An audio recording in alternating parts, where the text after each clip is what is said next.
আরে জোরে বলেন না সুবহানাল্লাহ। এখন বর্তমানে বাংলাদেশের মুসল্লি ডিজিটাল কি সাথে যদি আরেকটা শব্দ যুক্ত করি কমার্শিয়াল, আচ্ছা কইছি ডিজিটাল আর কমার্শিয়াল মনে বুঝেন না আপনারা? কেন বললাম? ফজর পরে নাই আছে না নাই? শুক্রবারে সবার আগে যায়, সবার পরে যায়, সবার আগে বের হয়, এটাকে বলা হয় ডিজিটাল কমার্শিয়াল। ঠিক না ভাই? ঠিক। আল্লাহর ওলি হতে জিকির কাকে বলে জানেননি?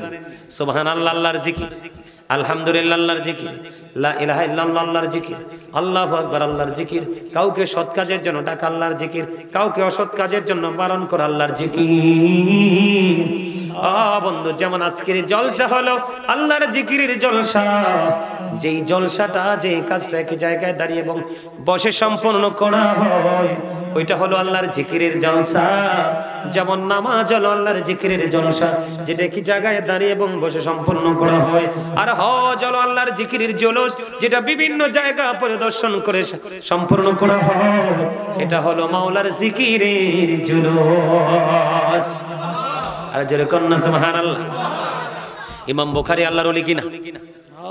কথা কয় না। ইমাম বুখারীর নাম শুনেন নাই? ইমাম বুখারী আল্লাহর ওলি কিনা? বন্ধু 100% আল্লাহর ওলি রে। সিহাসিত তার অন্যতম গ্রন্থ, ওই কই যান? সিহাসিত তার অন্যতম গ্রন্থ বুখারী শরীফ। বন্ধু সিহাসিত তার অন্যতম গ্রন্থ। চেয়ারে বসে নিন্দে বসতে খারাপ লাগে এদিকে, আমার দিকে তাকা। জিকির কেমন মনোযোগ দিয়ে করতে হবে আমার দিকে। You listening my lecture very attentively. আবারো বলছি, মন দিয়ে কথা শুনেন। আমি আলোচনা শেষ করে দিচ্ছি, 12টা বেজে যাচ্ছে। আমার কথা শুনেন বন্ধুরে আমার। ইমাম বুখারী একদিন নামাজে দাঁড়ালো। কি করলো? ইমাম বুখারী নামাজে দাঁড়ালো। নামাজে দাঁড়ানোর পরে বন্ধু বিষাক্ত ভিমরুল পোকা আপনাদের এলাকায় আসেনি, যেটা পানির নিচেও ডুব দিয়ে কামড়াতে সক্ষম, ভয়ঙ্কর বিষাক্ত। বন্ধু বিষাক্ত ভিমরুল পোকা ইমাম বুখারীর বডির মধ্যে একটা একটা করে 10টা কামড় দিছে। কয়টা? বিষের যন্ত্রণায় চটপট করছে রে, কিন্তু নামাজের মধ্যে কোনো মনোযোগ হয় না। নামাজ শেষ করলো। নামাজ শেষ করার পরে বন্ধু ছাত্রকে ডাক দিল। ডাক দিয়ে বলে, রে কোথায় রে তুমি? আমার কাছে আসো না, আমার কাছে চলে আসো। এবার ছাত্র কাছে চলে আসলো। কয়, আমার পিঠের জামাটা লাগিয়ে দাও। জামাটা উঠিয়ে দেখো না আমার পিঠের মধ্যে কি আছে। এবার স্টুডেন্ট পাঞ্জাবিটা কাপড় টালগি দিয়ে দেখে ভিমরুল পোকা, বিষাক্ত পোকা। বন্ধু 4-20 লাগলে মানুষ মারা যায় ওই পোকার কামড়ে। আজ থেকে 10-12 বছর হবে আমার এলাকায় সম্পর্কে আমার দাদু হয় বন্ধু, ওই পোকার কামড়ে হসপিটালে নিয়ে যাওয়ার আগে তিনি মারা গেছে। কেমন যন্ত্রণা উনি ভোগ করেছিল রে। বন্ধু কেন বললাম এই কথাটা? কারণ ওই ইমাম বুখারীর জীবনী থেকে তথ্য কালেক্ট করলাম। ইমাম বুখারীর ছাত্র যখন জামাটা উঠালেন, উঠিয়ে দেখে রে 10টা কামড় দিয়েছে। ওনাকে প্রশ্ন করলেন, হুজুর কেমন করে আপনি নামাজ পড়েছেন গো? একটা কামড় দিলে তো স্থির থাকার কথা না, ধৈর্য ধরার কথা না। এবার ইমাম বুখারী ডেকে ডেকে বলছে, রে তোমার কাছে ওই বিষের যন্ত্রণাটা যত ভয়ঙ্কর মনে হইল, ওর চাইতে প্রেমময় মনে হয়েছে আমার কাছে আমার মালিকের কোরআন, অমীয় বাণী, লৌহে মাহফুজের কোরআন। আমি যখন কোরআন তেলাওয়াত ধরেছি আমার পুরো আত্মা এবং দেহ শীতল হয়ে গেছে। আমি যখন সেজদায় লুটিয়ে পড়ি আমার পুরো সব কিছু প্রেমময় হয়ে গেছে রে। বিষের যন্ত্রণা তোমার কাছে অনেক কষ্টের মনে হয়েছে, আর কোরআনের বাণী, কোরআন তেলাওয়াত আমার কাছে এত মধুময় মনে হয়েছে। ওই মধুর ছোঁয়ায় ওই বিষ আমি অনুভব করতে পারি না। আর আমরা এমন নামাজি, ইমাম সাহেব যখন তেলাওয়াত করে রে লম্বা হয়ে যায়, কেরাতটা গলা হট দেয়, ঠিক না? সবার পরে মসজিদে যাই রে, সবার পরে মসজিদ থেকে বন্ধু বের হই। এরা কখনোই আল্লাহর ওলি হতে পারবে না। বন্ধু আল্লাহর ওলি হইতে অনেক বেশি লেখাপড়া জানা লাগে না, ইউনিভার্সিটিতে যেতে হয় না। আল্লাহর ওলি হইতে হলে শুধু প্রয়োজন নবীর প্রেম। ঠিক কিনা বলেন? আরো জোরে বলেন, আরো জোরে, আরো জোরে। ওই যে একটা গজল আছে না, কোরআন হাদিসি পড়লে তো, কোরআন হাদিসি পড়লে সে আলেম তো হয় না, নবীর প্রেমে পাগল যারা তারাই মাওলানা। এলেম আছে বন্ধু, কিন্তু প্রেম নাই। ওই এলেম কখনোই মানুষকে আলোকিত করতে পারে না। আমি আপনাদেরকে বলি বন্ধু, ওলি হইতে হলে মন দিয়ে নামাজ পড়তে হবে। সুন্নত বলেন, ফরজ বলেন, ওয়াজিব বলেন, মুস্তাহাব বলেন। এখন মানুষ মুস্তাহাব আমল করে না। মুস্তাহাব আমলটা এসেছে মূলত প্রেম থেকে। প্রেম থেকে, হুব্বন থেকে মুস্তাহাব হয়েছে। জোরে জোরে কন্যা সুবহানাল্লাহ। হুব্বন মানে হলো নবীর প্রেম, নবীর মহব্বত, নবীর ভালোবাসা। রে আমি তোমাদেরকে বন্ধু বলবো মুস্তাহাব আমল করলে, যে আমলের অর্ডার মালিক দেয়নি তুমি করেছো, যেটা তোমার উপর ফরজ নাই তারপরে তুমি করেছো, যেটি হুকুম ছিল সেগুলোর বাইরে, আমি তোমাদেরকে বলে বন্ধু, জিব্রাইল আলাইহিস সালামের কথা একটু আগে বললাম। জিব্রাইলকে আল্লাহ 600 ডানা দিয়ে পাঠালেন। জিব্রাইল এক এক করে 30,000 বছর নফল ইবাদত করলো। ইরশাদুত তালিবিন কিতাবের মধ্যে এসেছে বন্ধু, জিব্রাইল 30,000 বছর ইবাদত করার পরে আল্লাহ ডাক দিলেন, ওরে জিব্রাইল, আমি তো তোমাকে ইবাদত করার কথা বলিনি। আর জিব্রাইল ডেকে বলেন, মানিব, আপনি আমাকে 600 ডানা দিয়ে পাঠাইলেন, এত মর্যাদা দিলেন, শুকরিয়া স্বরূপ 30,000 বছর নফল ইবাদত করলাম। এবার জিব্রাইল ডেকে বলছেন, আল্লাহ রাব্বুল আলামিন ডেকে বলে, রে জিব্রাইল, তুমি সাক্ষী থাকো, আমার হাবিবের উম্মত গুলো কেউ যদি অল্প কিছু সময় নফল ইবাদতের মধ্যে কাটাই রে, আমি নবী কথা দিলাম, আমি তাকে অদ্বিতীয় জান্নাত দিয়ে পুরস্কৃত করব। আমি আপনাদেরকে বিশেষ করে আমার মুরব্বী বাবাদেরকে বলছি, আপনারা বেশি বেশি চা দোকানে যাবেন না। আমি বললাম যত বেশি নামাজ ইবাদত বন্দেগী করেন বাবা গো, মরার আগে সবগুলো অন্যের কাছে ট্রান্সফার করে চলে যাবেন। কেন গো? আপনি না চাইলেও মানুষের বদনাম আসে যায় মুখ দিয়ে। 10 জন যদি বলে আপনি সমর্থন না করে পারবেন না, যদি আপনি সমর্থন না করেন আপনাকে সবাই বকবে। এই জন্য আমি আজকে বলে যাই, আপনি ওখানটা যাবেন না, বেশি বেশি যাবেন আপনি মসজিদে। যদি আল্লাহর, কারণ হাদিস শরীফের মধ্যে এসেছে, একজন মানুষ যত বেশি মসজিদে যাবে, যতবার মসজিদে যাবে, আল্লাহ বলেছেন আমি সিসিটিভি সেটিং করে দিয়েছি। আমি একটা ব্যক্তি, নারী হোক পুরুষ হোক, বন্ধু বিশেষ করে নারীদের জন্য বর্তমান জামানায় মসজিদে যাওয়া বৈধ নয়। মানুষের মসজিদের চাইতে 25 গুণ বেশি সওয়াব তার ঘরে নামাজ পড়া। নারীরা মসজিদে যাইতে চাইলে দেবেন না। আল্লাহর রাসূলের অনেক হাদিস অনলাইন থেকে কালেক্ট করবেন, আমার অনেক ওয়াজ আছে এই বিষয় নিয়ে। বন্ধু, যেই ব্যক্তি বেশি বেশি করে যতবার মসজিদে যাবে, আমার নবী জানিয়ে দিয়েছেন ততবার হিসাব করে করে তার জন্য জান্নাতে মেহমানদারির ব্যবস্থা করা হবে। আপনি দৈনিক 5 বার যদি আপনি কি করে যান, মসজিদে যান, আল্লাহর হাবিব বলেছেন আজকের দিনের জন্য তোমার 5 বারের মেহমানি বরাদ্দ হয়ে গেল।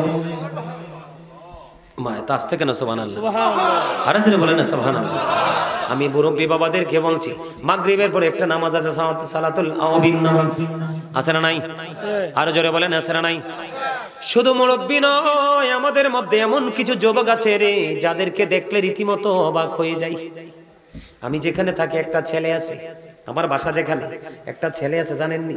আজানটা দিতে দেরি, ছেলেটা স্লিম করে, হ্যাঁ, এই যে আমার ছেলেগুলো বলছে, আমি যেখানে থাকি আজান দিতে দেরি, একটা জায়নামাজ আস্তিনের নিচে করে মসজিদের দিকে হাঁটতে দেরি করে না। দুনিয়া ধ্বংস হয়ে যাক, সে জায়নামাজ দিয়ে মসজিদে যাবে। মনে ইউনিভার্সিটিতে পড়ে ছেলেটা। বন্ধুরে আমার, দেখেন স্টুডেন্টটা কোন জায়গার, ইউনিভার্সিটি, কিন্তু আজান দিতে দেরি রে।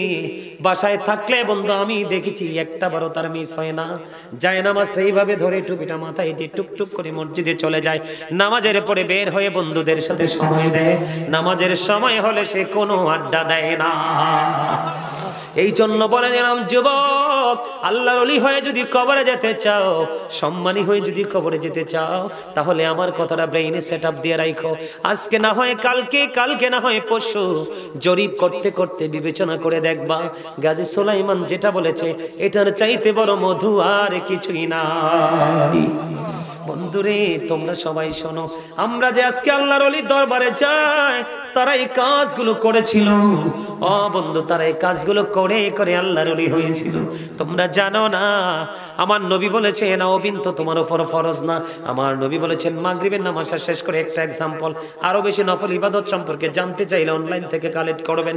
যুবক, প্রেম কেমন করে করতে হয় আমার নবী ট্রেনিং দিয়ে দিয়েছে। তোমরা আসল প্রেমের ডুরি লাগাও না, তোমরা তোমরা নকল প্রেমের সাথে যুক্ত হয়ে গেছো। ওই প্রেম তোমাকে ঈমানহারা করে কবরে নেবে, আর কবরে যাওয়ার পরে কবর হয়ে যাবে তোমার জন্য জাহান্নাম। এটা আমি বলিনি, নবী বলেছেন, আল কবরু রাউজাতুম মির রিয়াদিল জান্নাতি আও হুফরাতুম মিন হুফারিন নার। আমার নবী বলেছেন, রে দুনিয়ার মানুষ, রানিয়ারা বিষ্ণুপুরের মানুষ রে, কবরটা জান্নাতের বাগান হবে, জাহান্নামের গর্ত হবে। আওয়াজ করে বলুন না আল্লাহু আকবার। আমার নবী জানিয়ে দিয়েছে, যুবক রে, আমার মা বোনদেরকে ডেকে ডেকে বলবো, তোমরা সবাই শোনো, লম্বা করে করছি না। মাগরিবের নামাজ পড়ে দুনিয়ার কোনো কথা বলবে না, প্রয়োজন ছাড়া কোনো কথা বলবে না। আপনি যদি মনে করেন কোনো প্রয়োজন নেই কথা বলার, হয় প্রয়োজনীয় কথা বলবেন না। আপনি এইরকম ভাবে মাগরিবের নামাজটা শেষ করে সোজা অবিনের জন্য দাঁড়িয়ে যাবেন।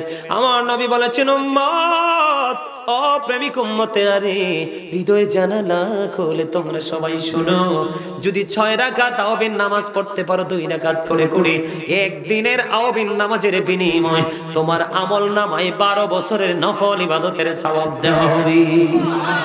আর জোরে বলুন না সুবহানাল্লাহ। এরে রানিয়ারা বিষ্ণুপুরের যুবক, আমার ভাই, আমার বাবা গো, আমার মা বোনদেরকেও ডেকে ডেকে বলবো, মা গো, তোমাদের পায়ে ধরে বলছি গো মা, গোটা পৃথিবীর আমার মা, আমার বোনদের কি বলছি, আজকে রানিয়ারা বিষ্ণুপুর থেকে তোমরা সবাই হৃদয়ের জানালাটা খোলো। প্রতিদিন মাগরিবের পরে 6 রাকাত তাওহীদ পড়বা, তোমার আমল নামায় 12 বছরের নফল ইবাদতের সওয়াব দেওয়া হবে। এমনি করে যদি তুমি একটা মাস করতে পারো রে, তাহলে তোমার আমল নামায় নেকের কোনো কমতি হবে না। বন্ধু, ও বন্ধু, হযরতে আবু যর রাদিয়াল্লাহু তাআলা আনহু থেকে হাদিসখানা বর্ণিত। আমার নবী বলে দিয়েছেন, বন্ধু, আমার নবী জানিয়ে দিয়েছেন, শীতের দিনে আমার নবী বের হলেন। বের হওয়ার পরে শীতের দিনে গাছের দিকে তাকায়া দেখলেন গাছের পাতাগুলো শুষ্ক হয়ে জোরে জোরে পড়ছে। এবার আমার নবী আবু যরকে ডাক দিলেন। আবু যর উত্তর দিলেন, লাব্বাইকা ইয়া রাসূলুল্লাহ। নবীজি গাছের ডালাটা ধরলেন, ধরার পরে ডাক দিয়ে বললেন, রে আবু যর, চাইয়া দেখো, শীতের কারণে শুষ্ক হয়ে গাছের পাতাগুলো জোরে জোরে পড়ছে। রে আবু যর, ও আবু যর, আমার কথাগুলো শোনো।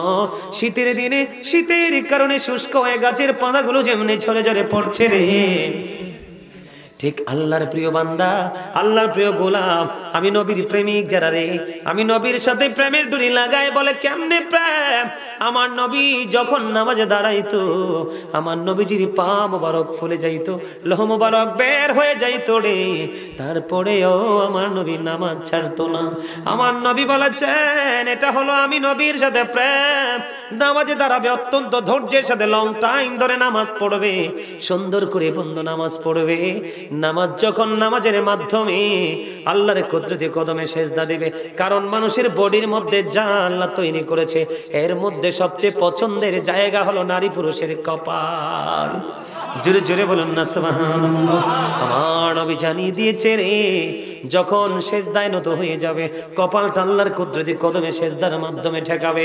আমার নবী বলল, রে আবু যর, রানিয়ারা বিষ্ণুপুরের মানুষ, গোটা পৃথিবীর ভূমির মুসলমান, সবাইকে ডেকে ডেকে বলছি রে, ওই শীতের দিনে যেমনি গাছের পাতা ঝরে গাছটা একবারে শূন্য হয়ে যায়, তুমি সেজদা দিতে দেরি রে, তোমার আমল থেকে গোনা ঝরতে দেরি হবে না, তোমার আমল নামাটা একেবারে পাপ মুক্ত হয়ে যাবে। এইভাবে নামাজ পড়ো, আল্লাহর ওলি হয়ে কবরে যেতে পারবে। সুবহানাল্লাহ। আরো জোরে, আরো জোরে। আব্দুল্লাহ ইবনে বসুর রাদিয়াল্লাহু তাআলা আনহু বলেছে, সাবধান। আব্দুল্লাহ ইবনে বসুর রাদিয়াল্লাহু তাআলা আনহু নবীকে প্রশ্ন করলেন, নবী গো, আমার জন্য ইসলামের বিধান তো অনেক হয়ে গেছে, ইয়া রাসূলুল্লাহ, আমাকে স্পেশাল একটা আমল শিখিয়ে দেন। আমার নবী ইশারা দিয়ে বলে দিল স্পেশাল জিহ্বার দিকে।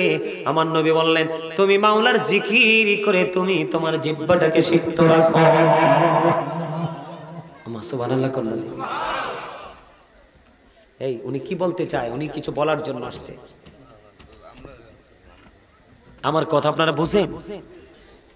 আল্লাহর ওলি হতে হলে কি করতে হবে? নামাজ পড়তে হবে। কেমন ভাবে পড়তে হবে? একদিকে আপনার জীবনের গুনাহ ঝরে যাবে, আরেক দিকে নামাজ এত বড় একটা জাদু, এত বড় একটা অস্ত্র, আপনার জন্য, মুমিনের জন্য এত বড় একটা নিয়ামত। সূরা আনকাবুত খুলে দেখেন, আল্লাহ বলেছেন, ইন্নাস সালাতা তানহা আনিল ফাহশাই ওয়াল মুনকার। নামাজ মানুষকে সব খারাপ কাজ থেকে বাঁচিয়ে রাখে।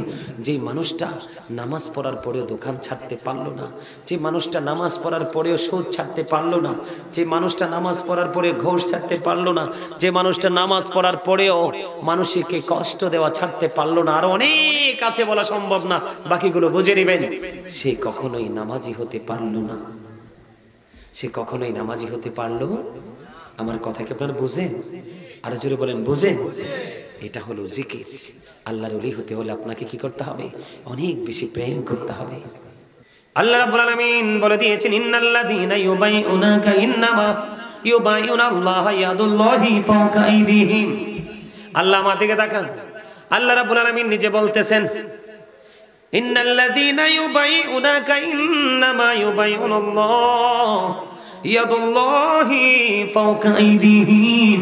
আল্লাহ রাব্বুল আলামিন বলেছেন, যুবক বর্তমানে দেখবা, আজকে আমাকে বিদেশ থেকে ফোন দিয়েছে এক লোক, সম্ভবত মাগরিবের পর পর, আমি বসে রয়েছি, না জানি আসরের নামাজের পর পর একজন ফোন দিছে, হুজুর আমি যখন আপনার আলোচনা শুনছি আর একজন পিছন থেকে বলছে মাজার পূজারি। নাউজুবিল্লাহ বলেন না, আরে জোরে। আমি তখন বললাম, তোমাকে যদি আরেকদিন সে বলে মাজার পূজারি, তুমি তাকে বললো মাজারকে অস্বীকার করা, কারণ যিনি মাজারে শুয়ে আছেন তিনি আল্লাহর বন্ধু। মাজার মানে হলো জিয়ারতের স্থান। কিসের স্থান? মাজার মানে হলো জিয়ারতের স্থান। আপনি দাদার কবর জিয়ারত করেন, দাদির কবর করেন, বড় মা বড় বাবার কবর জিয়ারত করেন, পূর্বপুরুষদের জিয়ারত করেন, এটা রাসূলের সুন্নাহ। কি নাকি বল না? নির্ভরযোগ্য তথ্য হাদিস শরীফের মধ্যে এসেছে। মা আয়েশা সিদ্দিকা রাদিয়াল্লাহু তাআলা আনহা মধ্য রজনীতে বিছানায় আমার নবীকে খুঁজে পায় না। হাদিস শরীফের মধ্যে এসেছে, মা আয়েশা মনে মনে চিন্তা করেন, না জানি রে আমার নবী অন্য কোন বিবির ঘরে চলে গেল। মা আয়েশা চিন্তা করতেছে, না জানি আমার নবী আমার প্রিয় আমাকে ছেড়ে অন্য কোন বিবির ঘরে চলে গেল। মা আয়েশা নবীর খোঁজে বের হয়ে গেলেন। নবীকে খুঁজতে খুঁজতে খুঁজতে খুঁজতে যাইয়া দেখে রে আমার নবী গভীর রজনীতে জান্নাতুল বাকিতে জিয়ারত করছে। আরে জোরে বলেন না সুবহানাল্লাহ। আমি আপনাদেরকে একটুখানি বুঝি বাবার আমার, আপনারা বিরক্ত হলে আমি বলছি, একটা মিনিট ওয়াজ করবো না, নবী নিষেধ করেছেন। যেখানে শ্রোতাদের আলোচনা শোনার মতো মানসিকতা নেই, আসবো কত তারিখ? 22 তারিখ নেই, 22শে ফেব্রুয়ারি একটা কোথায় না তুলাতুলি মাঠে, ওখানে আসবো। আমার কাছে মনে হয়েছিল অসুস্থ অবস্থায় ওয়াজ করেছিলাম, মানুষের এক প্রেমের বন্যা বইছিল। আমি আবার আসবো এবার 22 তারিখে, ঠিক না ঠিক? এই জন্য আপনারা তো অনেকে মনে করেন যে হুজুর প্রোগ্রাম নেয় না কেন। আমরা অনেক সময় খালি থাকার পরেও প্রোগ্রাম নেই না, কারণ প্লেসটা আমাদের পছন্দ না। কি না? জায়গাটা পছন্দ নয়। আজকে যে ছেলে ইনভাইট করেছেন, বারবার রিকোয়েস্টের পরে আমি এসেছি। বলে হুজুর অহংকার করেনি না, প্লেস সম্পর্কে আমার কোনো ধারণা নাই, জানা নাই, এই কারণে এসেছি। বন্ধু আমি আপনাদেরকে বলে দেই, নবী নিষেধ করেছেন, যেখানে শ্রোতা আলোচনা শোনার মন নাই সেখানে আলোচনা করো না, সাইলেন্ট হয়ে যাও। বন্ধুরে আমার, আমি আপনাদেরকে বলে দেই, মনটা দিয়ে শুনবেন। আমার নবী যদি জিয়ারত করে আপনি পারবেন কিনা? আপনি না গেলেও সমস্যা নেই, তবে গেলে আপনার জন্য লাভ। ছোট্ট করে বলছি, আপনি যখন যাবেন আপনার সন্তানও আপনার সাথে সাথে জিয়ারত শিখবে। এটা হলো দুনিয়ার লাভ। আর পরকালের লাভ হলো বন্ধু, যখন আপনি ওই আল্লাহর ওলির রওজার পাশে জিয়ারতের জন্য দাঁড়িয়ে যাবেন, তাৎক্ষণিকভাবে আপনার মধ্যে দুইটা ফিলিংস আসবে। কয়টি? একদিকে বন্ধু নবীর সুন্নাতকে আপনি আঁকড়ে ধরেছেন, কারণ আমার নবী জিয়ারত করেছে, আমরাও করছি, এটাই তো হলো নবীর সুন্নাত। এটাকেই বলে সুন্নিয়ত। যারা এইগুলোর বিরুদ্ধে কথা বলে আমরা এদেরকেই বলি খারিজি। কি? নবী এদের জন্য জান্নাতের সুসংবাদ দেয়নি। প্রকৃত সুন্নি হলো ওরা কোরআন হাদিসের আইনকে 100% বাস্তব জীবনে বাস্তবায়ন করবে। আহলে সুন্নাহ ওয়াল জামাত ইজ দ্য বেস্ট পার্টি। সুন্নি জামাত হলো শ্রেষ্ঠ দল। সেই দলকে বলেছেন রাসূল, মা আনা আলাইহি ওয়া সাহাবী, যারা আমাকে এবং আমার সাহাবায়ে কেরামদের অনুসরণ অনুকরণ করে ওরাই যাবে জান্নাতে। বন্ধুরে আমার, আরেক বলদ, আমি বলদ বলি, গত কয়েকদিন আগে অনলাইনে দেখতেছি, যারা সুর দিয়ে ওয়াজ করে তারা নাকি সুরের লহরী ধরে নাকি একটা ছোট্ট কথাকে লম্বা করে দেয়, কিন্তু ওই বলদ জানে না সুর হলো আল্লাহ প্রদত্ত এক নিয়ামত। হাজার কোটি পৃথিবীর বিনিময়ে কিন্তু কণ্ঠের মাধুর্য বাড়ানো যায় না। কথা কয় না কেন? মিষ্টি কণ্ঠ এবং সুন্দর হাতের লেখা এবং মিষ্টি একটা গৃহিণী, মিষ্টি একটা হাউসওয়াইফ, মিষ্টি একটা বোনই সংসার করা, এই তিনটা জিনিস আল্লাহ প্রদত্ত স্পেশাল নিয়ামত। মনে রাখবেন কয়টা? একটা হলো সুন্দর হাতের লেখা। দেখবেন অনার্স মাস্টার্স কমপ্লিট করছে, লিখতেছে কয়ের কিভাবে লেখে সে নিজেও বোঝে না। আছে না নাই? আরো জোরে। বউ কিন্তু ঘরে ঘরে আছে, ভদ্র নম্র নামাজি ফরেজগার বউ, হাজার ঘর খুঁজলে একটা পাওয়া যায়। দেখবেন ওটার কথাই সবাই বলে, বাকি 999টার কথা কেউ উচ্চারণ করে না। ঠিক কিনা বলে? আবার যখন হাতের লেখা, আমার মনে আছে আমি যখন দাখিল পরীক্ষা দিচ্ছি, টেস্ট পরীক্ষা চলতেছে, তখন আমার হল গার্ড যিনি ছিলেন ওই টিচার আমার হাতের লেখাটা নিয়েছিলেন। হাতের লেখাটা আমার এই পেপারটা, পরীক্ষার পেপারটা নিয়ে পুরো হলে দেখিয়েছিলেন। দেখো সোলাইমান লিখতেছে, মনে হয় কম্পিউটার টাইপ করতেছে। আমার স্পষ্ট মনে আছে। বন্ধুরে আমার, হাতের লেখা নিয়ামত, সুন্দর বিবি, ভদ্র নম্র নামাজি বিবি আল্লাহর নিয়ামত, আর কণ্ঠ হলো নিয়ামত। কারণ হলো তাকে আল্লাহ সেটা দেয়নি, সেটা আসলে কণ্ঠের বিরোধী নয়। ওই ব্যক্তিকে আল্লাহ যা দিয়েছেন তাকে সে তা দেয়নি, এই জন্য সে হিংসায় জ্বলছে। কথা কয় না? বাঙালি কি হিংসা করতে বেশি জানে, ভালোবাসতে কম জানে? এই জন্যই তো ধ্বংসস্তূপে পরিণত হচ্ছে বাংলাদেশের মানুষ।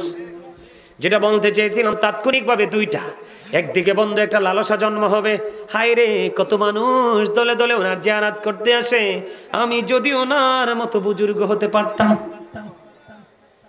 আরেকটা হলো, আর দুই নাম্বারটা হলো, আরে উনি যেই জায়গায় চলে গেছে, যদি আমাদের হাতের নাগালে শুয়ে আছে, 3.5 হাত মাটির ঘর, একদিন তো আমিও সেখানে যেতে হবে। এই চিন্তাটা আমার আসে কি আসে না? মৃত্যুর কথা মনে হয়। এই জন্য বন্ধু বেশি বেশি জিয়ারত করবেন।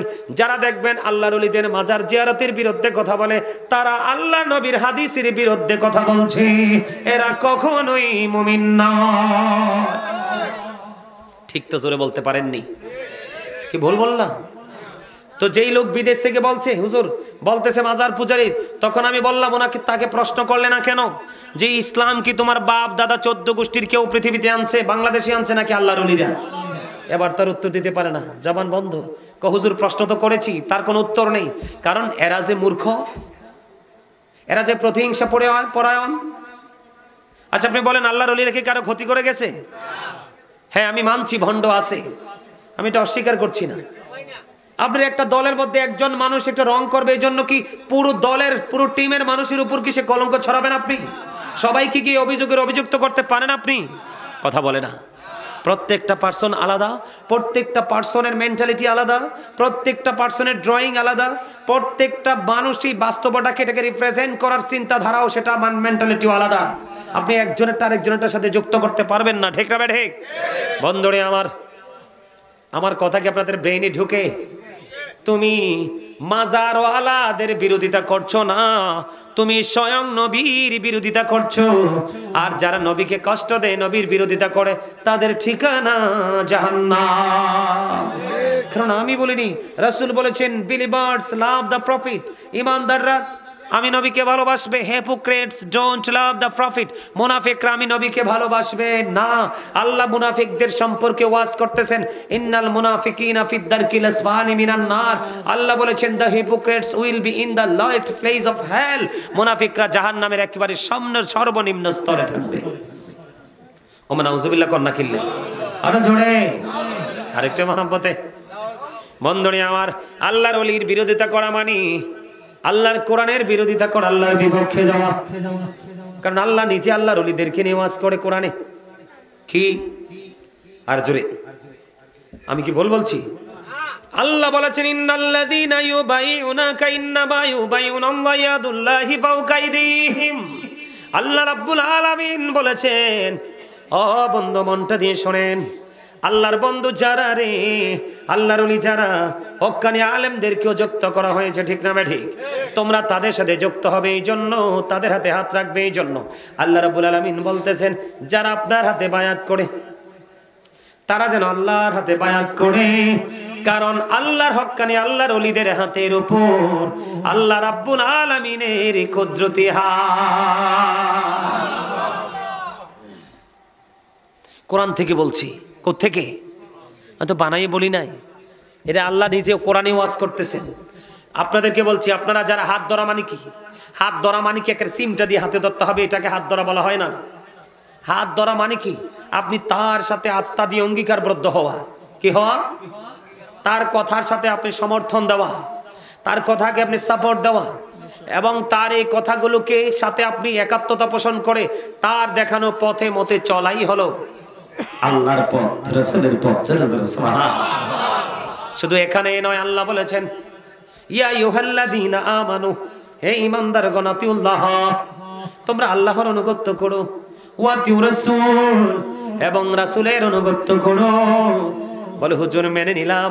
আল্লাহ রাব্বুল আলামিন কিন্তু আরেকটা জিনিস যুক্ত করে দিয়েছেন, ওয়া উলিল আমরি মিনকুম। আল্লাহ বলেছেন তোমাদের মধ্যকার যে উলিল আমর আছে তোমরা তাদের অনুগত করো। সুবহানাল্লাহ বলেন না। আল্লাহর কথাও সহজে বুঝলাম, রাসূলের কথা সহজে বুঝলাম, এবং আল্লাহর ওলির কথা তোমাদের মধ্যে উলিল আমর দ্বারা তোমাদের মধ্যকার শায়েক আছে না নাই, হক্কানে আলেম, হক্কানে আল্লাহর ওলি আছে, তোমরা তাদেরকে অনুগত করো, তাদেরকে তোমরা ফলো করো। আমার দিকে তাকান, আমি আপনাদেরকে বুঝাচ্ছি, বুঝতেছেন তো সহজে? আমি আপনাদেরকে বলি, কারণ আল্লাহ রাব্বুল আলামিন বলেছেন মাইয়ুতি'র রাসূলা ফাকাদ আতাল্লাহ। আল্লাহ বলেছেন হি হো ওবিস দ্যাটস ওবিস আল্লাহ। যেই ব্যক্তি রাসূলের নির্দেশ মানলো সে যেন আল্লাহর নির্দেশ মানলো। এই জন্য আপনি আল্লাহকে ভালোবাসবেন, কিন্তু ভালোবাসার রাস্তা খুঁজতে হলে আপনাকে যেতে হবে প্রাণের নবীর কাছে। এই জন্য আল্লাহ বলেছেন আতিউল্লাহ ওয়া আতিউর রাসূল, তোমরা আল্লাহর অনুগত করো এবং রাসূলের অনুগত করো। আল্লাহর অনুগত করার ট্রেনিং নিতে হবে রাসূলের কাছ থেকে। বলে হুজুর রাসূল তো অনেক আগেই চলে গেল, আমরা রাসূলের ট্রেনিং সম্পর্কে জানবো কেমন করে? আল্লাহ রাব্বুল আলামিন জানিয়ে দিয়েছেন, এই জন্য ওয়া উলিল আমরি মিনকুম, তোমাদের মধ্যকার যারা হক্কানি আল্লাহর ওলি, হক্কানি আলেম রয়েছে, তোমরা তাদের অনুগত করো, কারণ তারা হলো কোরআন হাদিসের খনি, আল্লাহ রাসূলের বিধি বিধানের খনি, আইনের ভান্ডার। তাদের কাছে গেলেই তোমরা রাসূল চিনতে পারবে, রাসূল চিনতে পারলে তোমরা আল্লাহ চিনে গেছো, কারণ রাসূলের ভালোবাসার মাঝে আল্লাহ আছে। আল্লাহকে ভালোবাসার নাম ঈমান নয়, রাসূলকে ভালোবাসার মাধ্যমে আল্লাহকে ভালোবাসা বিশ্বাস করার নাম হলো ঈমান। আপনি তাওহীদকে বিশ্বাস করার নাম ঈমান নয়, আপনি রিসালাতকে বিশ্বাসের মাধ্যমে তাওহীদকে বিশ্বাস করার নাম হলো বন্ধু ঈমান। কথা বোঝে না, বোঝেন না কিছু? বুঝাই দিতাম। There is no good but Allah. সে আল্লাহ ব্যতীত কোনো উপাস্য নেই, কোনো ইলাহ নেই। মুহাম্মদুর রাসূলুল্লাহ সাল্লাল্লাহু আলাইহি সাল্লাম ইজ দ্য মেসেঞ্জার অফ আল্লাহ। তার মানে হলো কালিমা তাইয়্যিবা লা ইলাহা ইল্লাল্লাহ মুহাম্মাদুর রাসূলুল্লাহ। চমৎকার না? একদিকে তাওহীদ লা ইলাহা ইল্লাল্লাহ, আরেকদিকে মুহাম্মাদুর রিসালাত। একদিকে স্রষ্টা, আরেকদিকে সৃষ্টি। একদিকে তাওহীদ, আরেকদিকে রিসালাত। একদিকে মালিক, আরেকদিকে আশিক, আরেকদিকে মাশিক। জোরে জোরে বলুন সুবহানাল্লাহ। বুঝে আসে না? কথা বুঝেন আমার? আরো জোরে বলেন বুঝেন? আল্লাহ of the first pillar is the Lord of world, Rabbul Alamin. Muhammadur Rasulullah sallallahu alaihi wasallam is the blessing for the world, rahmatan lil alamin. দারুন না? রব্বুল আলামিন এবং রাহমাতাল লিল আলামিন, কি চমৎকার design. We have not seen Allah, yet we are to believe La ilaha illallah. There is no good but Allah. Churu churu kala Allahu Akbar. আল্লাহর নাম লিখতে 4 হরফ আলিফ লাম লাম হা। নবীজির নাম লিখতে 4 হরফ মিম হা মিম দাল। 4 4 8 মিলে গেল। এক আল্লাহর নামের হরফের উপর নিচেও নক্তা নাই, রাসূলের নামের হরফের উপর নিচেও কোনো নক্তা নাই। কেন বুঝেন না? সম্মানিত উপস্থিতি, ইহুদি খ্রিস্টানদের একটা ধর্মগ্রন্থ যেটাকে বলা হয় দা ওল্ড ও নিউ টেস্টামেন্ট, এটা তোরা বক্তব্য দিয়েছেন he that loveth not knoweth not God, for God is love. এরা বলতেছে যেজন প্রেম করে না সেজন আল্লাহ কি জানে না, ফর গড ইজ লাভ, আল্লাহই প্রেম। আল্লাহকে চাও, আল্লাহ থামিয়ে দিয়েছেন। আল্লাহ বলেছেন নো, এটা হবে না। সুবহানাল্লাহ কয় না? আপনাদের জায়গা আমি থাকলে এত বড় একটা হাসি দিতাম। আপনারা হাসতেও জানেন না, আমি হাসেন তো দেখি একটু। হায় হায় রে, ওই যে আমার স্বাস্থ্য ভাই একটা হাসি দিছে, একদম বিউটিফুলি স্মাইলিং। আলহামদুলিল্লাহ কর। ওই যে ওইটা দাঁতরিও দেওয়া যায় 16টা। আলহামদুলিল্লাহ কর। চেহারাটাও সুন্দর, চামড়াটাও সুন্দর, দাঁতরিও সুন্দর, হাসিটা আরো সুন্দর, একেবারেই বিউটিফুল বলতে হবে। আলহামদুলিল্লাহ কর না, আরে আরো জোরে, আরে আরো জোরে। কথাটা কেডাই কয়? আমাদের শত্রুরা কয়। কারা? আমাদের শত্রু কারা চেনেননি? আল্লাহ কইতামনি কেডা? আমি কিন্তু আপনাদেরকে আল্লাহর ওলি কিভাবে হয় এটা বোঝানোর জন্য কিন্তু একবার এদিক যাই, একবার ওদিক যাই, একবার ওদিক যাই, ব্রেনে ঢুকাইতে হবে কিন্তু আপনাদেরকে। আমাদের শত্রু হলো, আল্লাহ বলেছেন ইন্নাল কাফিরিনা কানু লাকুম আদুওয়াম মুবিনা। আল্লাহ বলেছেন দ্য হেরিটিক্স আর the eternal enemy of the believers. মুসলমানদের শত্রু হলো বেঈমান কাফেররা। কারা? তোমরা তো বেঈমান কাফেরদেরকে ফলো করে চুল কাটো, এমন লজ্জিত পোশাক পরো, ফ্যান পরার পরে লজ্জাস্থান দেয়া যায়। কি হাসান আমিসা? কোন মুসলমান কোন ইমাম সাহেব কি পোশাক পরছে কোনদিন? এত তো ইমাম সাহেব ফলো করেন, এত তো ফলো করে কারে? আর কারে? এটা মেসি না বেশি? মিসা কইলা? আমি কই নাই, আল্লাহ কইছে এটা তোমার শত্রু। এটাকে ফলো করতে করতে তোমার যদি কবর পর্যন্ত আসো, তোমার ঠিকানা কোথায়? জাহান্নাম। কোথায়? হে বক্তব্য দিতেছি কি, he that loveth not knoweth not God, for God is love. তাদের গ্রন্থের নাম হলো দা ওল্ড ও নিউ টেস্টামেন্ট। এটাকে আমরা বাইবেল হিসাবে চিনি। কি হিসাবে চিনি? বাইবেল হিসাবে চিনি। ওরা বক্তব্য দেয় আল্লাহকে চপ স্টপ। আল্লাহ কয় নো সে বলুন, ইফ ইউ ডু লাভ আল্লাহ, যদি তোমরা আল্লাহকে ভালোবেসে থাকো, ফলো মি মুহাম্মদ সাল্লাল্লাহু আলাইহি ওয়াসাল্লাম, মুহাম্মদ সাল্লাল্লাহু আলাইহি সাল্লামের অনুগত হয়ে যাও। আল্লাহ উইল লাভ ইউ, আল্লাহ তোমাকে ভালোবাসবে, এন্ড ফরগিভ ইউর সিনস, আল্লাহ তোমাদেরকে ক্ষমা করে দিবে। আল্লাহ কি ইংলিশে বলছে? না, আল্লাহ কোরআনে বলেছেন কুল ইন কুনতুম তুহিব্বুনাল্লাহ ফাত্তাবিউনি ইউহিব্বুকুমুল্লাহু ওয়া ইয়াগফির লাকুম যুনুবাকুম ওয়াল্লাহু গফুরুর রহিম। জোরে জোরে আল্লাহু আকবার। খবরটা খুব মজার না? এরা কয় আল্লাহই প্রেম, আল্লাহ কয় না আমি প্রেম না। আমারে প্রেমময় হইতে হলে, আমাকে প্রেমময় বানাইতে হলে, আমাকে প্রেমময় হিসাবে যদি পেতে চাও, তাহলে আমার হাবিবের কাছে চলে যাও।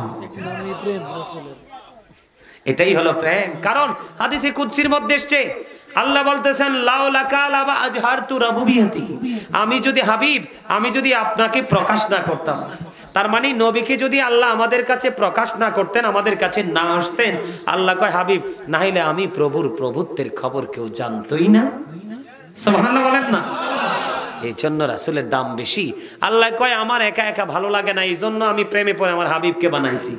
আমার হাবিবকে শুধু একা বানাইলে হবে না, আমার হাবিবের মর্যাদা বোঝানোর জন্য, আমার হাবিবের মুজিজা বোঝানোর জন্য আমি আমার হাবিবের নূর থেকে কুল কায়নাত সৃষ্টি করেছি। আরে জোরে রাসূল কি কইতামনি? রাসূল কো I am from the light of আল্লাহ and everything has been created from my light. রাসূল বলে আমি আল্লাহর নূর থেকে সৃষ্টির সব আমি নবীর নূর থেকে। আরে জোরে আল্লাহ কয় কুনি মুহাম্মাদান ফাসারা মুহাম্মাদাম মিন নূরি। আল্লাহ কয় মুহাম্মদ সাল্লাল্লাহু আলাইহি সাল্লাম হয়ে যাও, আমি মুহাম্মদ সাল্লাল্লাহু আলাইহি সাল্লাম হয়ে গেলাম আল্লাহর নূর থেকে। জোরে জোরে সুবহানাল্লাহ। আর জোরে মদিনাতুল মুনাওয়ারায় জাবের রাদিয়াল্লাহু তাআলা নু প্রশ্ন করল আল্লাহ সর্বপ্রথম কি জিনিস বানাইছে? আমার নবী বলতেছে ও জাবের surely the very first thing Allah created was my light. First tense was মানে কি? কথা কয় না, আরে ফার্স্ট টেন্স। আমার রাসূল বলতেছেন আল্লাহ সর্বপ্রথম আমি নবীর নূরকে সৃষ্টি করেছেন। I was a prophet when Adam was mixture of water and mud. আমি ওই সময় নবী ছিলাম যখন আদম ছিল কাদা মাটির মাঝে। আরে সুবহানাল্লাহ কয়টা কিল্লাই? হ্যাঁ ওয়াজ বুঝেন না আমার? বুঝেন? নবী বলতেছে আমি তখনও নবী যখন আদম ছিল কাদা মাটির মাঝে, তার মানে এখনো আদম হয় নাই, তখন আমি নবী। বলে হুজুর প্রমাণ চাই। তাফসীরে রুহুল বায়ানের 3য় খণ্ড 543 পৃষ্ঠা উল্লেখ রয়েছে হযরত আবু হুরায়রা রাদিয়াল্লাহু তাআলা আনহু থেকে হাদিস কানা বর্ণিত, আমার নবী জিবরাইলকে প্রশ্ন করলেন ভাই জিবরাইল তোমার বয়স কত ইয়া রাসূলুল্লাহ? বলতে পারবো না। সুবহানাল্লাহ কোন না? আপনার বয়স কত কইতে পারবেন না? আমার বয়স কত আমি কইতে পারবো না। আমার ডেট অফ বার্থ কবে, আমার জন্ম তারিখ কবে আমি কি বলতে পারবো না? অবশ্যই বলতে পারবো, ইনশিওর করে বলছি বন্ধু। কিন্তু জিবরাইল একটা স্পেশাল ফেরেশতা, আল্লাহর হাবিবের কথোপকথনের বাহন, খুব প্রেম। জিবরাইল কে বলল তোমার বয়স কত? কয় ইয়া রাসূলুল্লাহ বলতে পারবো না গো। বলতে পারবো না গো নবী। ইয়া রাসূলুল্লাহ, তবে একটা ঘটনা আমি আপনাকে শোনাইতে পারবো। কই জলদি করে বলো। কই প্রথম আসমান মতান্তরে, চতুর্থ আসমান মতান্তরে, সপ্তম আসমানের উপরে আমি একটা তারা ওঠা অবস্থায় দেখেছিলাম 70,000 বছর। আবার যখন ডুবে গিয়েছিল ডুবন্ত অবস্থায় দেখেছিলাম 70,000 বছর। এটা আমি আমার জীবনে এই ঘটনাটা 72,000 বার দেখেছি।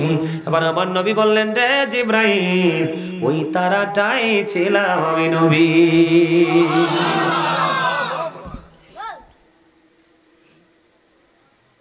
আল্লাহর ওলি হতে হলে বান্দী বেশি বেশি করে জিকির করো। আল্লাহর ওলি হতে হলে বেশি বেশি করে বন্ধ নবীর সাথে প্রেমের ডোরি লাগাও, তাহলেই তুমি আল্লাহর ওলি হতে পারবে।